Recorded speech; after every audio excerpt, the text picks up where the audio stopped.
Joe Zucker, East Hampton, New York.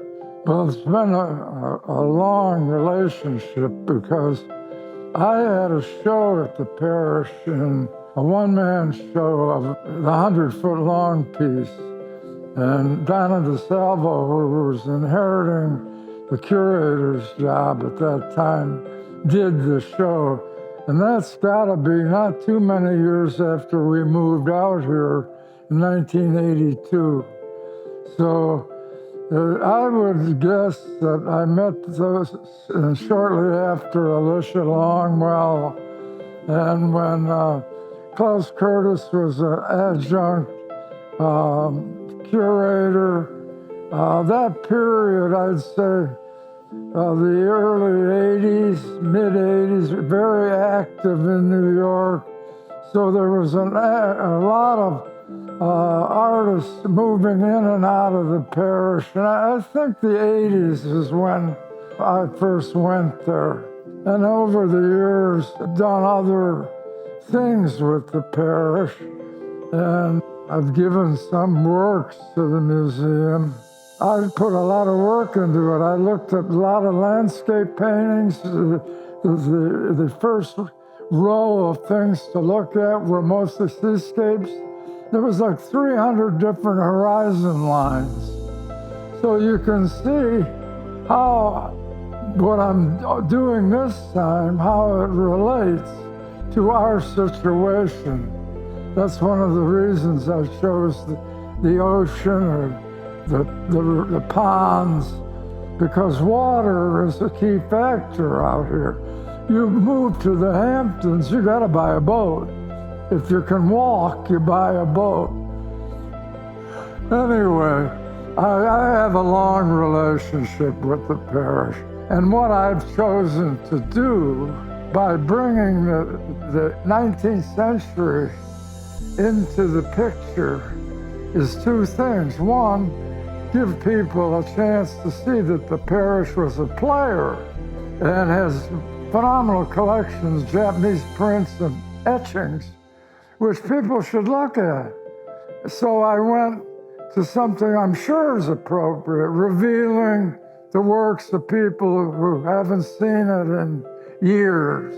Well, like Peter Campus is no, I don't know if anybody's choosing Peter Campus other than myself, but he's a major American artist. And I chose Betty Parsons as a quintessential dealer, one of the most successful female dealers there was. It's her painting. I selected Malcolm Morley because not only was Malcolm was he an interesting painter, he was a tremendous performance artist too. He wandered the streets of New York dressed as Vincent van Gogh.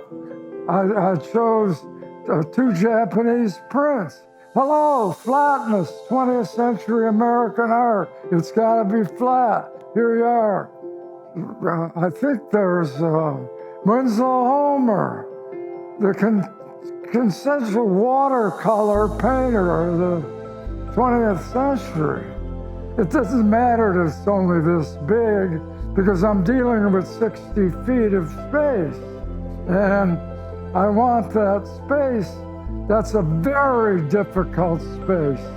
You have to activate it.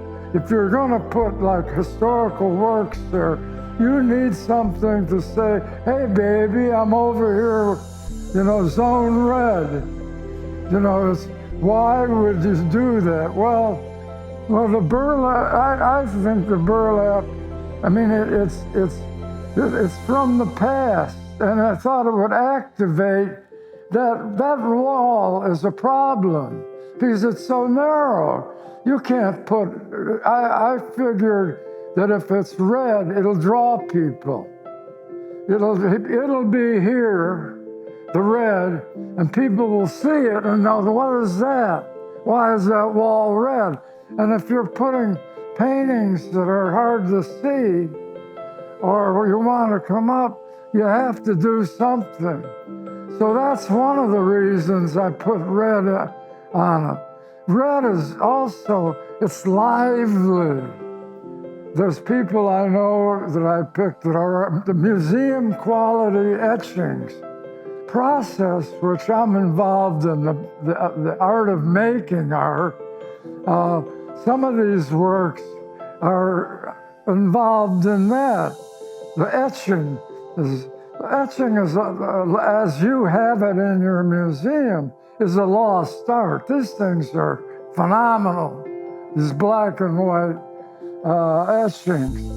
But certainly my decision was to show these things, to teach in a sense, to show something that's art historical. This one came after a group of paintings that were dark. And this is about the French, the end of the 19th century.